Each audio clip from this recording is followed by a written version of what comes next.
Student, in the topic of direct indirect speech, I taught you about imperative sentences. ऐसे sentences जिसमें कार्य खुद न करके दूसरों को कार्य करने के लिए कहा जाता है, और इनकी पहचान ये प्लीज से, डोंट से, लेट से शुरू होते हैं या फिर वर्ब की फर्स्ट फॉर्म शुरू में लगी हुई होती है। अगर प्लीज या काइंडली शब्द शुरू में है तो हम सेड टू के स्थान पर रिक्वेस्टेड लगाते हैं, अदरवाइज ऑर्डर्ड या एडवाइज्ड का प्रयोग किया जाता है, और लेटेस्ट वाले सेंटेंसेस में प्रपोज्ड, दैट, दे शुड, ये 4 वर्ड्स लगाए जाते हैं। तो इस प्रकार इंपेरेटिव सेंटेंसेस के बाद अब हम आगे बढ़ते हैं अपने 4th टाइप्स ऑफ सेंटेंसेस पर, that is exclamatory sentences. Students, जैसा कि मैं आपको ऑलरेडी एक्सक्लेमेटरी सेंटेंसेस के विषय में बता चुका हूं, ऐसे सेंटेंसेस जिसमें खुशी, दुख या आश्चर्य प्रकट होता है वो एक्सक्लेमेटरी सेंटेंसेस कहलाते हैं, विस्मय बोधक। हमें कैसे पता चलेगा कि ये सेंटेंस एक्सक्लेमेटरी है? स्टूडेंट्स, खुशी वाले जो सेंटेंसेस होते हैं उसमें हुर्रे या हुर्रा लगा हुआ होता है। दुख वाले सेंटेंसेस में एलास या ओह हुआ होता है, जबकि आश्चर्य वाले सेंटेंसेस व्हाट या हाउ से शुरू होते हैं। यहां पे कंफ्यूजन पैदा होता है कि व्हाट और हाउ से तो इंट्रोगेटिव डब्ल्यूएच टाइप भी शुरू होते हैं, तो डिफरेंस क्या है दोनों में? व्हाट या हाउ से शुरू जरूर होते हैं एक्सक्लेमेटरी सेंटेंसेस, लेकिन उनके तुरंत बाद हेल्पिंग वर्ब नहीं लगती, जो कि रूल है इंट्रोगेटिव डब्ल्यूएच टाइप सेंटेंसेस का। इनमें हेल्पिंग वर्ब लास्ट में लगी हुई होती है और उसके बाद एक्सक्लेमेटरी मार्क लगा हुआ होता है। तो इस तरह से ये पहचान है एक्सक्लेमेटरी सेंटेंसेस की। तो अगर डायरेक्ट स्पीच में इनमें से कोई भी सेंटेंस लिखा हुआ है तो आप उसमें कौन कौन से चेंजेस करेंगे ये आज हमें पढ़ना है। Let's go. There are 2 sentences. The first, the player said, खिलाड़ियों ने कहा, हुर्रे, बड़ी खुशी की बात है, we have won the match, हम मैच जीत गए हैं।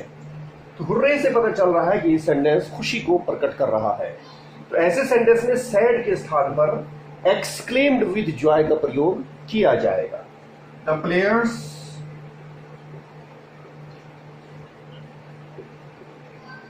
एक्सक्लेम विद जॉय, यानी खुशी के साथ में कहना। और इसके बाद जैसे कि हमने असर्टिव सेंटेंसेस में जोड़ने के लिए दैट का प्रयोग किया था, यहां पर भी दैट का ही यूज किया जाएगा। As a connective word that का ही प्रयोग होगा। दैट से जोड़ने के बाद हुर्रे या एलास इन शब्दों को खत्म कर दिया जाता है और उसके बाद हम सिंपली इसको असर्टिव की तरह ही बनाएंगे। वी फर्स्ट पर्सन प्रोनाउन है, प्लेयर्स के अकॉर्डिंग चेंज होगा, और प्लेयर्स के लिए चूंकि एक से ज्यादा है तो ही नहीं बल्कि दे का प्रयोग किया जाना चाहिए। तो वी के स्थान पर हम दे लगाएंगे क्योंकि वी सब्जेक्ट है और दे भी सब्जेक्ट के रूप में ही यूज किया जाता है। दे और हैव की सेकंड फॉर्म हैड, ये वर्ब वाला जो रूल है वही है। फर्स्ट फॉर्म है तो सेकंड फॉर्म में चेंज करेंगे और सेकंड फॉर्म है तो हैड प्लस थर्ड फॉर्म में। देखने वाली बात ये होती है कि हैव और वन दोनों इसमें वर्ब है, हमें सिर्फ पहली हेल्पिंग वर्ब को ही चेंज करना है, मेन वर्ब को हमें इसमें एज इट इज लिखना है। Won the match, full stop लगाएंगे। Now come to second sentence. He said, उसने कहा, एलास, बड़े अफसोस की बात है, आई एम ruined, मैं बर्बाद हो गया। तो इस सेंटेंस में हमें सैड के स्थान पर एक्सक्लेम्ड विद सोरो लगाना है। ही एक्सक्लेम्ड विद सोरो, दैट से जोड़ा जाएगा इस सेंटेंस को भी, और एलास को हम डिलीट कर देंगे। आई फर्स्ट पर्सन प्रोनाउन है तो ही के अकॉर्डिंग चेंज होगा। आई सब्जेक्ट है, ही भी सब्जेक्ट के रूप में यूज होता है, तो यहां पर ही का ही प्रयोग किया जाए। एम फर्स्ट फॉर्म है जिसकी सेकंड फॉर्म वॉज लगाई जाएगी, और उसके बाद में मेन वर्ब जो कि तो लग जाए, फुल स्टॉप। तो इस तरह से आपको एक्सक्लेमेटरी सेंटेंसेस में डायरेक्ट से इनडायरेक्ट बनाना है। अभी मैं आपको नेक्स्ट सेंटेंसेस बता रहा हूं जिसमें आश्चर्य प्रकट होता है। Look here, sentence number 3, she said, उसने कहा, हाउ फुलिश आई एम, मैं कितनी मूर्ख हूं। तो ये हाउ से सेंटेंस शुरू है और यहां पर इज, एम आर या वाज या कोई भी हेल्पिंग वर्ब लग जाती तो ये इंट्रोगेटिव सेंटेंस होता, परंतु इसमें एम का प्रयोग लास्ट में हुआ है और एक्सक्लेमेटरी मार्क लगा हुआ है। ये एक्सक्लेमेटरी सेंटेंस का एग्जांपल है। इसी तरह से फोर्थ एग्जांपल में भी वर्ड जरूर है लेकिन हेल्पिंग वर्ब लास्ट में ही है और एक्सक्लेमेटरी मार्क उसमें लगा हुआ है। इनको हम डायरेक्ट से इनडायरेक्ट में कैसे चेंज करेंगे स्टूडेंट्स? सैड के स्थान पर हमें एक्सक्लेम्ड विद सरप्राइज या एक्सक्लेम्ड विद वंडर का प्रयोग करना है। Let's start. She exclaimed with wonder, और इसमें कंबाइन करने के लिए दोनों सेंटेंसेस को वही वर्ड यूज किया जाएगा जो आपने असर्टिव में किया था, अर्थात दैट। दैट के बाद अब हमें सबसे पहले इसमें सब्जेक्ट का प्रयोग करना है जो कि आई है। हेल्पिंग वर्ड से पता चल रहा है कि इसमें सब्जेक्ट आई है, तो आई को शी के अकॉर्डिंग हम शी कर देंगे क्योंकि आई फर्स्ट पर्सन है, तो सब्जेक्ट यहां पर शी है। और एन की सेकंड फॉर्म वॉज की जाएगी। अब हाउ फुलिश को हमें यहां पे लिखना है और हाउ को या व्हाट को वेरी में चेंज कर दिया जाता है, तो she was very foolish, full stop. Same is the case of fourth example, he said, यहां पर भी हम ही एक्सक्लेम्ड विद वंडर लगाएंगे और उसके बाद में जोड़ने के लिए दैट का प्रयोग किया जाएगा। जोड़ने वाले शब्द के बाद पहले सब्जेक्ट लेंगे जो कि इट है, इससे पहले इट। इट के बाद में इसकी सेकंड फॉर्म वॉज कर दी जाएगी और व्हाट ए ब्यूटीफुल सीनरी, ये पूरा फ्रेज बाद में लगेगा। व्हाट को उसी तरह से हम वेरी में चेंज करेंगे लेकिन ए को पहले ले लिया जाएगा, ए वेरी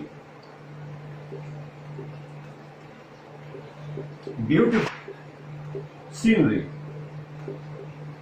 फुल स्टॉप। तो इस तरह से आश्चर्य वाले वाक्यों में सैड के स्थान पर एक्सक्लेम्ड विद वंडर या एक्सक्लेम्ड विद सरप्राइज का प्रयोग किया जाता है। Some more examples. Hurrah, we have passed exam. लड़कियों ने कहा कि बड़ी खुशी की बात है कि हमने एग्जाम पास कर लिया। सैड की जगह पे एक्सक्लेम विद जॉय या एक्सक्लेम जॉयफुली लगाया जाएगा और कनेक्टिंग वर्ड दैट। आपने असर्टिव में भी कंजंक्शन जो लगाया था वो दैट था और एक्सक्लेमेटरी सेंटेंस में भी दैट का ही यूज करना है। After that we is pronoun here, तो हुर्रे नहीं लगाएंगे अब यहां पर, क्या है, हुर्रा की जगह पे एक्सक्लेम विद जॉय आ गया है। We is the first person pronoun and this is in subject form, तो वी के स्थान पे हम गर्ल्स लिखेंगे। तो गर्ल्स का जो प्रोनाउन होता है, एक लड़की होती तो शी लगाते, तो गर्ल्स है तो दे लगाया जाएगा, तो वी के स्थान पर दे का यूज किया है सब्जेक्ट वाले फॉर्म में। हैव की second form had passed exams. Now come to second example here. The old woman said, alas my son died so young. Here alas, alas ये दुख को प्रकट करने के लिए प्रयोग किया जा रहा है, तो सैड की जगह पे एक्सक्लेम्ड विद सोरो, कंजंक्शन के रूप में दैट, एलास हट जाएगा। My son, my is the first person pronoun, तो माई चेंज होगा, ओल्ड वुमन के अकॉर्डिंग चेंज होगा। ओल्ड वुमन के लिए शी यूज करेंगे, माई इज पजेसिव तो शी का पजेसिव हा। When son died is the second form, तो had plus third form, had died so young. अगर 10 होता तो उसको सो कर दिया जाता है, सो है तो एज इट इज लिखा जाएगा। Now third example, the teacher said, bravo you have done well. गुरुजी ने कहा शाबाश तुमने बहुत अच्छा किया है। तो शाबाश के लिए अपलॉड वर्ड यूज किया जाता है। The teacher uploaded, second form, जैसे सैड सेकंड है तो यहां पर भी अपलॉड की सेकंड फॉर्म अपलॉडेड लगाई जाएगी उसके बाद ऑब्जेक्ट लगाना जरूरी है। अगर ऑब्जेक्ट्स में होता तो वो जूगा तो लगा देते हैं हम, लेकिन यहां पे नहीं है, तो हम किसी भी प्रोनाउन को इमेजिन करके लिख सकते हैं, हिम, हर, देम, जो भी सेंस के अकॉर्डिंग आप लगाना चाहते हैं। द टीचर अपलॉडेड हिम, उसके बाद एक वर्ड यूज करना है सेइंग और कंजंक्शन के रूप में दैट। तो ये 4 वर्ड का एक रूल आप याद कर लीजिएगा ब्रेवो वाले में। Uploaded him saying that, after that bravo खत्म हो गया।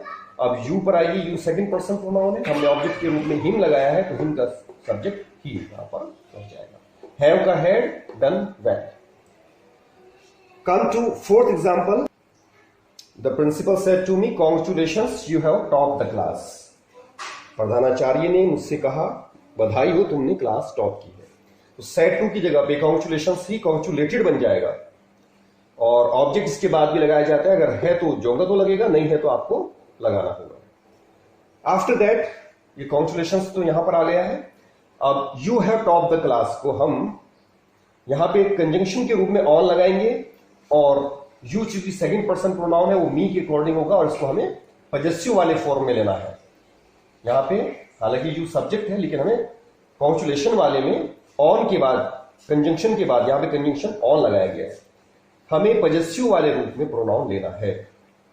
अगर यहां पे मी ना होकर हिम होता तो हिज कर देते, हर होता तो हर ऑब्जेक्ट के रूप में पजेसिव कर देते उसको हम।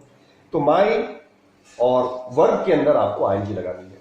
Topping the class, the principal congratulated me on my topping the class. The fifth example, Ivanka said what a beautiful building the Taj is.